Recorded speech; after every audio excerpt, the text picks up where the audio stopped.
What would it really take for us to expel the archons from the planet, which I do believe is happening now? We are in the process of expelling the archons from the planet. But in order to do that, we really have to start with our own lives. So we have to basically see how evil has infiltrated everything, everywhere, is even in things that we have normalized or things that we wouldn't even think are bad. Like, there's in TV shows, they specifically implant negative agendas into us.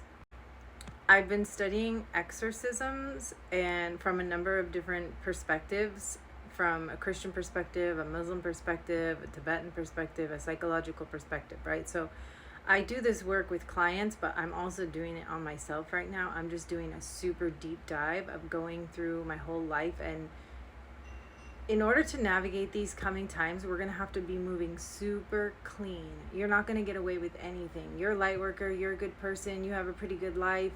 But any little out of integrity thing that you do at this point, no, it's coming into the light right away. You will receive the repercussions right away. So we need to be moving really cleanly, really honestly, with a lot of integrity. And so I've been studying evil, and I've been looking at evil in my own life. Obviously, it's very easy to see evil in the outside, but actually it's also hiding everywhere. It's hiding in our own lives. So I was listening to all these exorcisms and kind of following along and like setting the intention to close up the holes where these energies can get into my life, because evil energies get in through traumas, insecurities, anything that we haven't forgiven, right? So I'm really going through my whole life. I had like this whole spiritual hit list. Like, I'm like, I gotta forgive everyone on that list, like deeply forgive. So that's what I'm doing. And okay, let me just go into my heart. I try to talk fast because I'm on TikTok, but like truly in reality, I have to speak from my heart, and the heart moves slower. So just give me a minute. Give me a minute. Bear with me. Oh, yeah. I was doing all these exorcisms on myself. And really, okay, because the Christ grid that we're moving into, this heaven on earth, this win win win, it's actually a geometrical shape. It's a crystalline grid. And so you can think it's very easy to see distortions when you're looking at shapes and things like that. There's a whole aesthetic to the Christ timeline. There's a whole aesthetic to this win win win heaven on earth. So you can see, then you start to see things as the veil is being removed. There's like, the veil is like almost not there anymore. So it's getting easier and easier to see evil and to see any kind of distortion in ourselves or in others. So the veil, the distortion, the Christ grid. Okay, so I'm going through everything and I realize TV shows. Okay, I'll tell you the specific case. So my dad took a sledgehammer to the TV, the family TV, when I was from like 6 to 14. I didn't have a TV, something like that. Or maybe, I don't know, 7 or 8 to 14. So I grew up mostly without a television. And even once we got one again, I didn't like watching TV. But I have this memory when I was 14, when we just got our TV back. And there was this show on, and I wasn't even watching the whole show. I just caught a part of it. And the part of it was, there were these like maybe first year college students, and they were all being really slutty, like men and women. They were just all like drinking and being really slutty. And then there were these two characters who lost their virginity to each other. And in the story, the girl got feelings, and then it was this whole thing. They were like making fun of her and saying like, oh, you're not supposed to get feelings, and like, it's not special, it's not supposed to be special the first time you do it, and all of this stuff. And my young self like took note of that. I was like, oh, I don't want to be the girl that they're making fun of. Like, I better be tough, I better act tough, I better act like I don't care, I better not get feelings.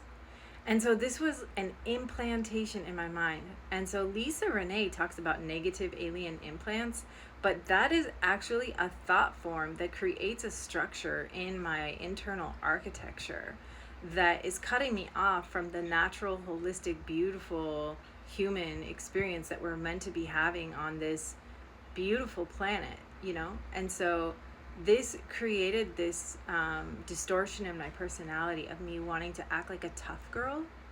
So I went into my youth like acting like I knew more than I did. I would like smoke cigarettes, and I was smoked cigarettes from when I was 15, like trying to act all cool.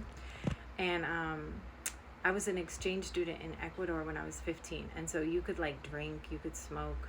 I was hanging out with these like European kids, these other exchange students, acting all tough, like acting like I knew way more than I did about sex and like drinking, and got myself into some trouble doing that, you know? And that caused subsequent trauma to me that I'm now like, all this is surfacing. I'm doing these exorcisms to see. So basically, distortions and evil or negative patterns or things that make us get off our path or things that would bring us away from the heaven on earth come through these holes in our field.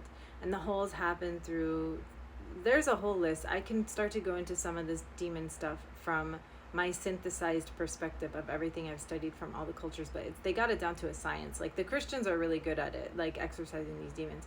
But the point is like, no matter if you're a light worker or whatever, if you're a Christian or a light worker or a Muslim, you can still have these demonic energies still have influence over us. And actually they're hiding in everything. And very intentionally, these archons, these negative aliens have very intentionally tried to distort the family, distort human love, distort the human heart, break our hearts. They've done this on purpose. They have calculatedly done evil propaganda to implant these negative thought forms that will continue to cause us trauma. So just speaking in Christian terms, like the demons, yeah, so the main ways they get in are, well, there's a whole thing. Like it could be from if you were the result of an unwanted pregnancy, if you come from a broken home, if you experienced any kind of trauma, any kind of substance abuse, or like even just drinking alcohol opens you up to having these energies come into you. Sex is like a huge portal opening for if you're doing anything out of alignment, it just slips right in. So so these energies, like we want to expel the archons from the planet, but we have to start by seeing how we're participating in it and how it lives in us. And if you want to do really great things, like say you have this vision for like a healing center, or you're going to help so many people, or say you have some kind of healing modality that you offer, well, the most important thing you can do is really, really, really clean up your own life, like really clean up your own life, and then work with the people right around you. And then big things are actually built off of like lots of little things with care and dedication every single day. And with that, brick by brick building is how you build great things.